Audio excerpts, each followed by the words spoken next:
नमस्कार। आज हम जटिल अभिक्रिया के लिए ये वीडियो बना रहे हैं और जटिल अभिक्रिया में है आज हमारी अपोजिशन रिएक्शन, मतलब reversible reaction. First order reversible reaction के बारे में बताएंगे, विपरीत अभिक्रियाओं के बारे में बताएंगे, इनकी काइनेटिक्स क्या होती है। ये कोई सरल अभिक्रिया नहीं है जो साधारण वेग समीकरण द्वारा समझाई जा सकती। ये जटिल अभिक्रिया है और यहां हम जो पढ़ाने जा रहे हैं फर्स्ट ऑर्डर रिवर्सिबल या opposition reaction. First order reversible या अपोजिशन रिएक्शन से तात्पर्य है जब अभिक्रिया अग्र और पश्च दोनों दिशाओं में चलती हो। अग्र और पश्च दोनों दिशाओं में चलती है, वो अपोजिशन रिएक्शन कहलाती है। फर्स्ट ऑर्डर अपोजिशन रिएक्शन वे अभिक्रियाएं जिनमें अग्र और पश्च दिशा में चलती हैं उत्क्रमणीय या विपरीत अभिक्रियाएं कहलाती है। अब हम पढ़ेंगे फर्स्ट ऑर्डर की काइनेटिक्स। मान लीजिए कोई अभिक्रिया ए चेंज हो रहा है बी प्रोडक्ट में और बी चेंज हो रहा है ए में। ध्यान दीजिए, फॉरवर्ड रिएक्शन का रेट कांस्टेंट है K1 और बैकवर्ड रिएक्शन का रेट कांस्टेंट है K2। ठीक है, माना प्रारंभ में रिएक्टेंट्स ए की सांद्रता A मोल प्रति लीटर है, उस समय बी की सांद्रता 0 होगी। टी समय पश्चात ए की सांद्रता क्या रह जाएगी A माइनस एक्स और बी प्रोडक्ट कितना बना x। तो ये लिख रखिए प्रारंभ में ए की सांद्रता A मोल प्रति लीटर और बी की सांद्रता 0 है। टी समय पश्चात ए की सांद्रता A माइनस एक्स और बी की सांद्रता x रह जाएगी। यहां K1 rate constant of forward reaction और K2 rate constant of backward reaction.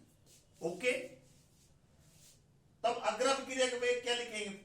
Forward reaction rate K1 A minus x, backward reaction का वेग K2x। ये अग्र अभिक्रिया का वेग है और ये पश्च अभिक्रिया का वेग है। तो नेट रिएक्शन क्या होगा? कुल अभिक्रिया का वेग क्या होगा? अभिक्रिया का नेट वेग dx upon dt K1 A minus x minus K2x। अभिक्रिया का यहां कुल वेग अग्र अभिक्रिया का वेग माइनस पश्च अभिक्रिया का वेग, rate of forward reaction minus rate of backward reaction. लिख दिया समीकरण 1। मान लीजिए अभिक्रिया साम्य अवस्था पर है, तो साम्य अवस्था पर dx अपॉन dt बराबर क्या होता है? 0। साम्य अवस्था पर अभिक्रिया का कुल वेग क्या होगा? 0, क्योंकि साम्य अवस्था पर अग्र अभिक्रिया का वेग और पश्च अभिक्रिया का वेग बराबर हो जाते हैं। अग्र अभिक्रिया का वेग और पश्च अभिक्रिया का वेग बराबर हो जाते हैं, वो स्थिति साम्य अवस्था की आती है। उस समय अभिक्रिया का कुल वेग 0 होता है। dx अपॉन dt बराबर 0, तो अभिक्रिया का जो वेग है K1 A minus x minus K2xe बराबर 0। यहां जो x से जगह हमने x लिखा है, ये साम्य अवस्था पर B की सांद्रता है xe। E का मतलब यहां इक्विलिब्रियम से, x के स्थान पर हमने क्या लिख दिया? xe यहां B xe साम्य अवस्था पर B की सांद्रता है। ओके, माइनस किया बराबर 0, दोनों को बराबर किया क्योंकि दोनों वेग बराबर हो जाते हैं। साम्य अवस्था पर दोनों वेग बराबर हो जाते हैं, तो हमने दोनों को बराबर कर दिया। हमने K2 का मान निकाला। K2 बराबर लिखते हैं K1 A minus x e upon x e. समीकरण 2। अब इस समीकरण की सहायता से हम K2 का मान ज्ञात कर सकते हैं। किसका? K2 का मान ज्ञात कर सकते हैं यदि हमें XE जो साम्य अवस्था पर सांद्रता है वो ज्ञात हो तो हम K2 का मान इस समीकरण से ज्ञात कर सकते हैं। ओके, अब इस K2 का मान समीकरण 1 में रखने पर यहां K2 रखेंगे।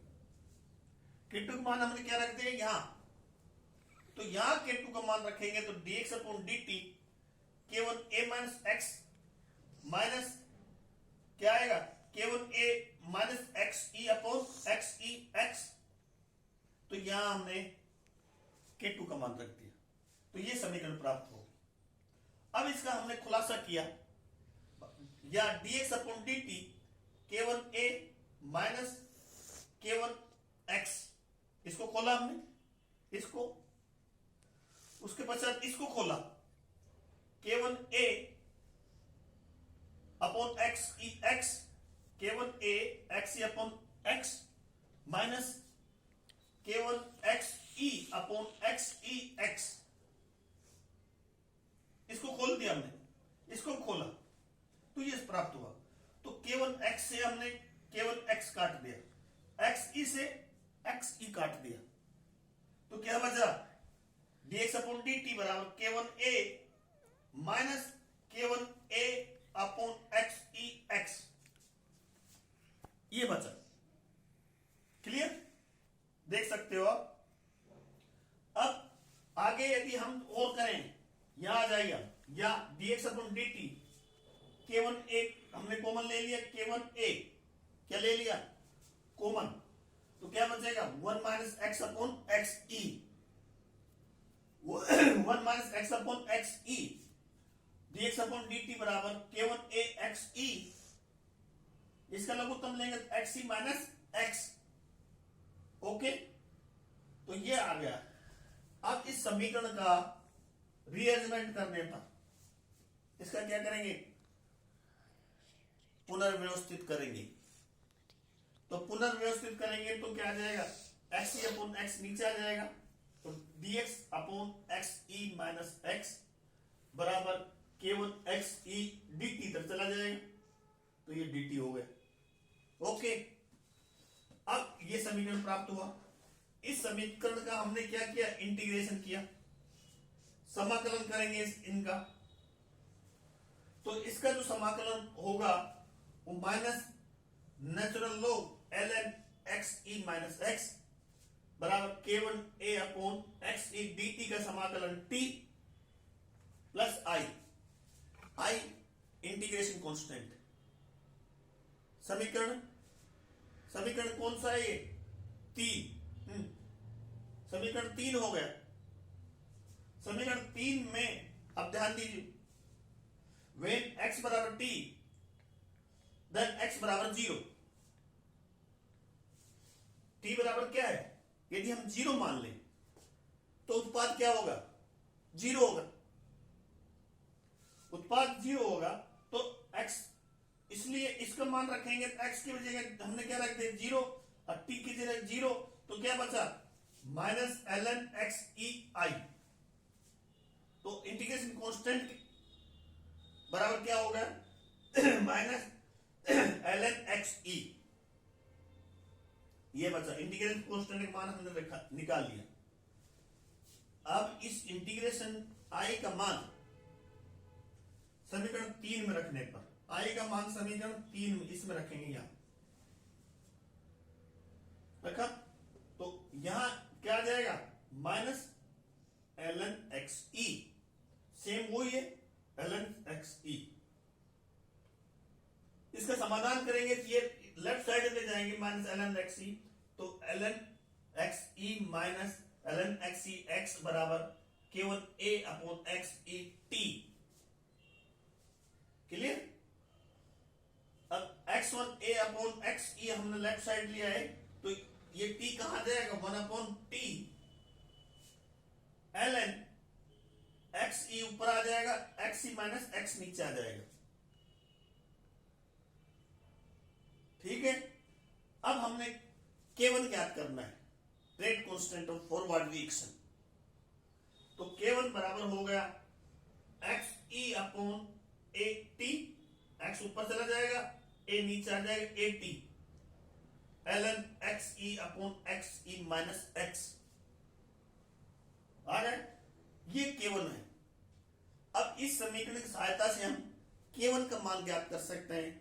यदि XE जो साम्य अवस्था पर सांद्रता हमें ज्ञात है, तो हम विभिन्न टाइम पीरियड, विभिन्न समय अंतराल पर X का मान ज्ञात करके K1 की गणना कर सकते हैं। पुनः सुन लीजिए, यदि हमें साम्य अवस्था पर XE सांद्रता ज्ञात हो, तो विभिन्न समय अंतराल, different time T1, T2, T3, T4, इस पर हम X का मान ज्ञात कर लेंगे और उनका मान इस समीकरण में रखकर हम क्या ज्ञात कर लेंगे, K1 का मान ज्ञात कर लेंगे। तो K1 का मान हम समीकरण 4 से ज्ञात किया और K2 का मान हमने समीकरण 2 से ज्ञात किया। इस तरह से हम K1 K2 का मान ज्ञात कर सकते हैं। कंबाइंड K1 प्लस K2 का मान कैसे ज्ञात करेंगे? अब समीकरण 2 को निम्न प्रकार लिख सकते हैं। समीकरण 2 ध्यान दीजिए, ये समीकरण 2 है। इसको हम लिख सकते हैं K2XE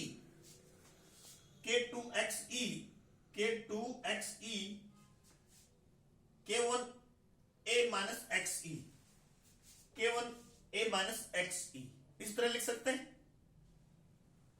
या K2XE, इसको इस साइड में ले आएंगे, इस पूरी राशि को इधर ले आएंगे, तो क्या हो जाएगा,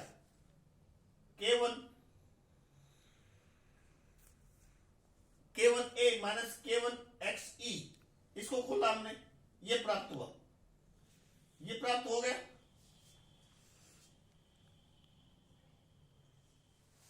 ध्यान दीजिए, इसको खोला हमने K1A माइनस K1XE। अब इन पूरी राशि को बराबर 0 करेंगे, बराबर 0 करेंगे तो K1A माइनस K1XE ये इधर गया, तो माइनस K2XE बराबर 0। ओके, इस तरह से समझ लीजिए। इसको हमने खोला तो ये प्राप्त हुआ, इसको हमने इस साइड में लिया है तो ये राशि प्राप्त हुई बराबर 0, बराबर 0। तो यहां हमने इसमें XE कॉमन ले लिया, XE कॉमन लिया तो हमने बचा के K1 प्लस K2 बराबर 0। अब हमने K1 का मान ज्ञात करना है, तो K1 का मान K1 बराबर K1 plus K2 XE upon A आएगा। यदि K1 का मान ज्ञात करें, K1 बराबर K1 प्लस K2, ये रहा XE अपॉन A। अब यहां जो K1 का मान आया, ये समीकरण 4 में रखने पर, समीकरण 4 कौन सा है, ये, यहां K1 का मान रख देंगे। K1 का मान यहां रख दिया हमने। K1 का मान क्या था, K1 plus K2 upon XE upon A लिख सकते हैं। K1 plus K2 XE upon A, K1 का मान बराबर शेष राशि वही आ जाएगी, XE upon AT, natural log XE upon XE minus X। अब XE अपॉन A से कट जाएगा। ओके, बचा क्या, K1 प्लस K2 बराबर 1 upon T natural log X upon XE minus X, ये राशि बची। अब इसका लॉग 10 लेंगे तो K1 प्लस K2 बराबर 2.303 upon T log XE upon XE minus X हो गया। ये K1 प्लस K2 कंबाइंड मान कैसे ज्ञात करेंगे? कंबाइंड मान हम ग्राफ से कर सकते हैं। log XE माइनस X और T के मध्य ग्राफ खींचे, T टाइम और log XE माइनस X के मध्य ग्राफ खींचे तो एक सीधी रेखा प्राप्त होती है, क्या एक स्ट्रेट लाइन प्राप्त होती है। और जो इसका स्लोप है वो किसके बराबर आएगा, K1 प्लस K2 का मान होगा। जो स्लोप होगा वो K1 प्लस K2 का मान होगा। इस तरह से हम इसकी जो मैथमेटिकली एक्सप्रेशन है फर्स्ट ऑर्डर अपोजिशन रिएक्शन, तो K2 इससे ज्ञात कर लेंगे समीकरण 2 से, K1 समीकरण 4 से, और दोनों को कंबाइंड ज्ञात करने के लिए हमें ग्राफ का सहारा लेना पड़ेगा। ग्राफ का हमने सहारा ले लिया, इस तरह ग्राफ खींचा हमने और ग्राफ का जो स्लोप प्राप्त हुआ k1 प्लस k2 का मान होगा। अब उदाहरण के रूप में इस प्रकार की अभिक्रिया को कौन कौन से एग्जाम्पल है उदाहरण के रूप में समझाएंगे हम। Alpha glucose to beta glucose reversible reaction है, opposition reaction. Alpha glucose to beta glucose पहला एग्जाम्पल। दूसरा एग्जाम्पल H2 प्लस I2 बराबर 2HI, ये भी रिवर्सिबल अर्थात अपोजिशन रिएक्शन का एग्जाम्पल है। ये दोनों एग्जाम्पल याद कर लीजिए। ऐसा अनेक एग्जाम्पल है। H2 प्लस I2 बराबर 2HI, alpha glucose to beta glucose में परिवर्तन, ये फर्स्ट ऑर्डर अपोजिशन रिएक्शन के एग्जाम्पल है। इस प्रकार से इस जटिल अभिक्रिया हम काइनेटिक्स ज्ञात कर सकते हैं, K1 ज्ञात कर सकते हैं, K2 ज्ञात कर सकते हैं और K1 प्लस K2 को कंबाइंड ज्ञात कर सकते हैं। ये एक सिंपल साधारण तरीका था। आप अच्छी तरह से उतार लीजिए और इसको आप कमेंट्स कीजिए इस बारे में, आपके समझ में आया या नहीं आया। कमेंट से सब हम समझ जाएंगे कि हमारे स्टूडेंट समझ गए हैं, इसलिए आप इसको पूर्णतः उतार लीजिए। सबसे सिंपल डेरिवेशन है, बिल्कुल सिंपल डेरिवेशन है, आप उतार लीजिए। Thank you very much.